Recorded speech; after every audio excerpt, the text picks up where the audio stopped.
The morning air on the base was sharp and dry, and Eliza Hart stood on the firing line feeling the crackle of tension rolling down her spine like lightning not yet ready to strike her boots, dug into the dust as she stared at the silhouette targets. Lined up in the near distance, their edges flickering in heat haze like ghosts waiting to be summoned by bullets. Behind her, the bleachers were filling with brass and candidates and silent watchers who knew that today was not just another day on. The range today was the qualifying round for the Marine Elite Marksman unit, a title only a few had ever worn, and fewer had lived long enough to speak about. Afterwards, Eliza had trained for this day longer than she could count. She had eaten dust, breathed cordite sweat through sandstorms, and marched through miles of pain. Her rifle had been her one constant companion, not a weapon but a limb. It had been tuned to her grip, balanced to her stance, its stock molded by time to the shape of her shoulder. And yet, when she took position prone and locked in her first shot, something felt off, a tremor, maybe a whisper too quiet for words. A breath caught between the wind, and then it happened. She squeezed the trigger, and nothing came. No recoil. No flash, no sound, just the dry click of failure and her heartbeat pounding against her ribs like fists on a steel door. Her mind blanked for a split second, and in that moment, her world cracked. She cleared the chamber, checked the bolt, slapped it. Back with precision, born of habit, and tried again. Still nothing again. The same hollow click, and the rangemaster's voice called the first time, warning the countdown in motion, time bleeding away as other competitors fired shot after shot, the ping of successful hits ringing like war drums. Eliza rolled back, sat up, and stared at her rifle. The same rifle that had never failed her, not once in 4 years of duty, not in training, not in combat, not even in the freezing mud of the northern drills. And now, on the one day that everything mattered, the rifle lay in her lap as silent and cold as stone. She had seconds to decide. Maybe less. She could ask for a mechanical check, but that would disqualify her. Her score would read incomplete. Her name would vanish from the board, like it was never there, and she would never get another shot, not this year, not ever. Her eyes scanned the field, and there in the shade of the green canvas tent that marked the emergency armory, she saw it, a row of backup rifles standing like forgotten soldiers, each one untouched and unloved spares for those who never made it to the top tier. She was not supposed to touch them unless assigned, but this was not protocol. This was desperation. She stood up, ignoring the shouts from the marshal, who raised a hand in warning and took off at a sprint, her boots thudding against the ground like war drums in reverse, her breath short, her mind calculating if she could reach the rack and return before the timer ran out, before her window closed forever. As she neared the tent, her eyes landed on a single rifle, not on the rack, but leaning alone against the side of the table, as if someone had set it there by mistake, or perhaps with intent. It was older than the others, the wood was darker, worn by more than years, and when she reached for it, her hand hesitated just slightly, as though something about it demanded respect. She lifted it, tested its weight, felt the strange chill in the barrel, as though the rifle had been waiting, and now it had chosen.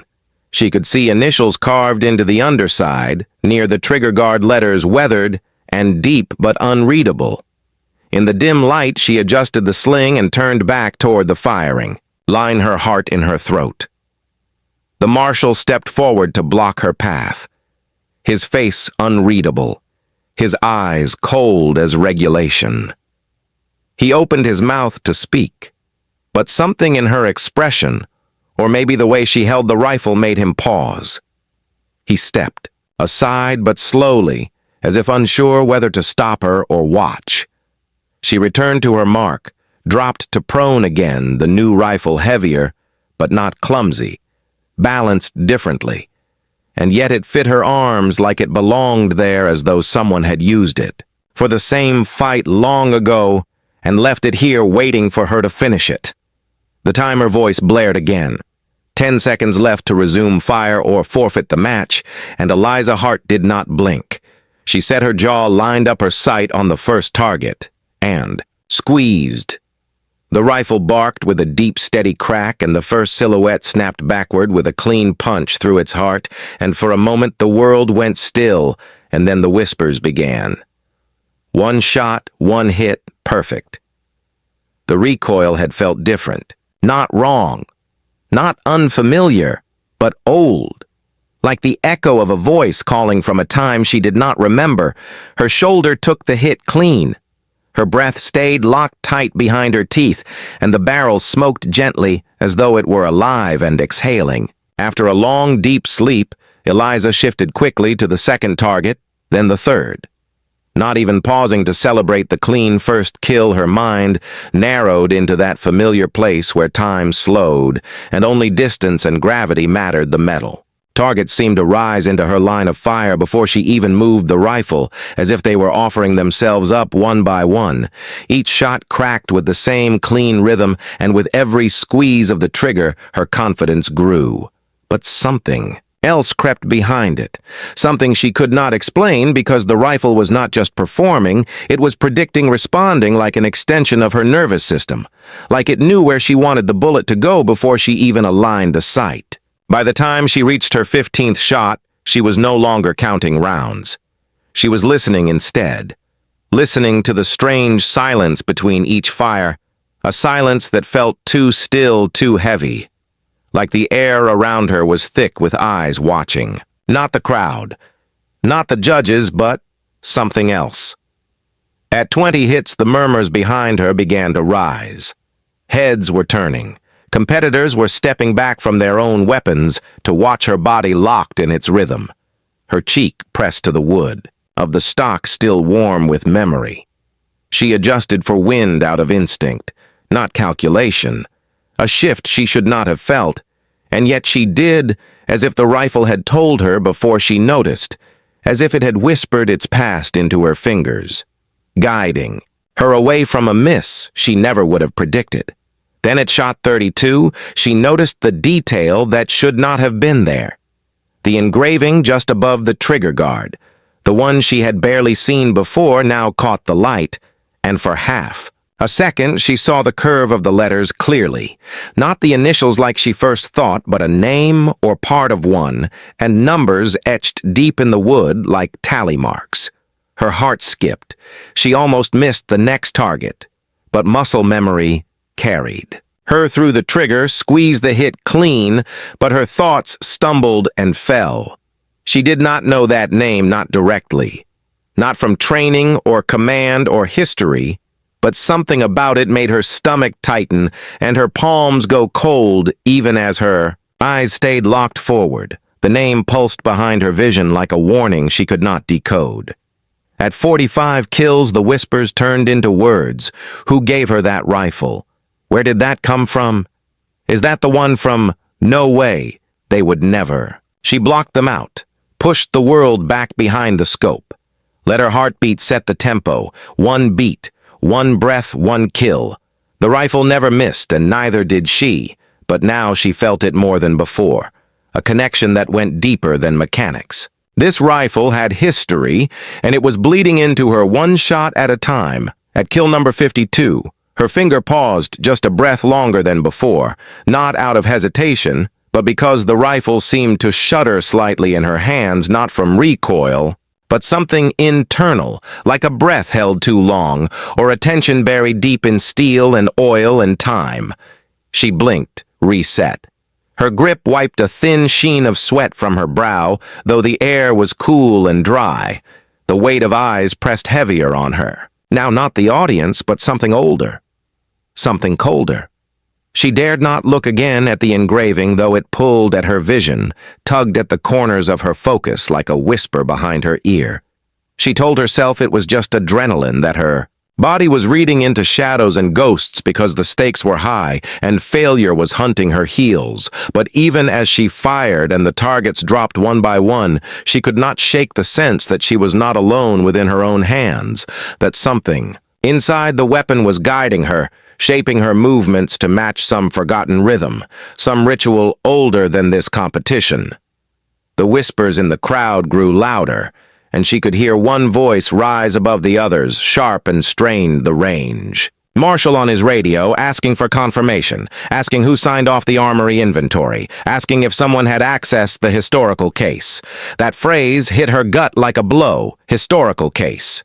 She had trained at this base for nearly 2 years. She knew the legends, the locked crates in the far section of the armory that were never opened, not for recruits, not even for officers marked with clearance seals and brass tags.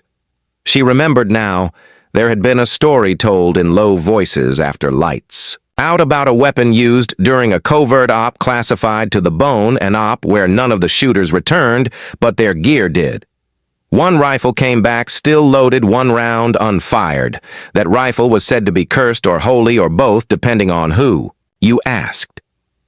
And when she glanced again at the name half burned into the stock, she realized it matched the story. Not just the name, but the initials, the markings, the long tally etched beside it, not made by machine, but by hand. One mark for every shot, and the last mark was incomplete. There were 100 lines, one shallow scratch at the end unfinished. She understood then what she had picked up from that forgotten rack, what had rested in her hands from the moment she pulled the first trigger, and why it had waited so long for someone to finish what was started. She was not just shooting in a competition. She was completing something that had begun long ago, something buried and dangerous and unfinished. The rifle wanted one more hit, and the rifle always got what it wanted by. The time she reached kill number 74, her hands had gone numb, not from cold, but from something worse. Something deeper. The kind of numb that came from crossing a line you did not know existed until it was too late. And now, as her cheek pressed tighter to the rifle stock, she could feel it. Not the wood, not the texture, but something beneath it. A pressure, a pulse. Like the weapon was breathing with her. The wind shifted slightly, but the rifle compensated before she did. Her hands moved. Her shoulders rolled, her eye adjusted, and the shot cracked. Through the stillness, with terrifying ease, the target dropped as if cut by wire. And for a moment, even the wind itself seemed to pause. The range had gone quieter than it ever had before the usual buzz of commentary and strategy faded now into a hush, and Eliza could feel every gaze locked to her, not with respect, not even awe, but with something closer to dread, like they had all seen her step into a place no one wanted to follow. At kill number 85, the marshal no longer even marked. Her scores, his hand had dropped to his side. His eyes narrowed and his lips unmoving. The range officers around him were no longer watching the targets. They were watching the rifle. She heard one of them say a name not hers, a name that belonged to someone long gone, and yet when she heard it, her body reacted like it was hers, like it had always belonged in her ears. They said he had taken the last shot without orders. They said his last target wasn't a silhouette. They said the rifle came, back alone. And now here she was with her heartbeat, matching the rhythm of a ghost, and her breathing steady. Not because she willed it, but because the rifle demanded it. At 91 kills, the barrel was warm enough to sing, and yet her grip remained solid. Her eyes dry, her stance perfect. She was no longer shooting for score. She was completing something ancient, something binding. She could feel it now in the marrow of her bones that the rifle had not chosen her at random, that she had not found. It by accident that the failing of her weapon was not a coincidence. This was not a match. This was a ritual, and she had stepped into its circle the moment she laid hands on the old cursed steel. The unfinished tally was all that remained. 10 more. And the mark would be complete. And then what? Would the rifle sleep again? Would it fall silent forever? Or would it ask for more? At shot number 99, the target spun with a sound like tearing paper, and the crowd gasped. But she did not even look. Her eyes were already locked on the final one. And then she heard it. a sound that did not belong on any range, a low whisper not in her ear but inside her, a name, not hers, not the one carved in the wood, but one she had never heard before.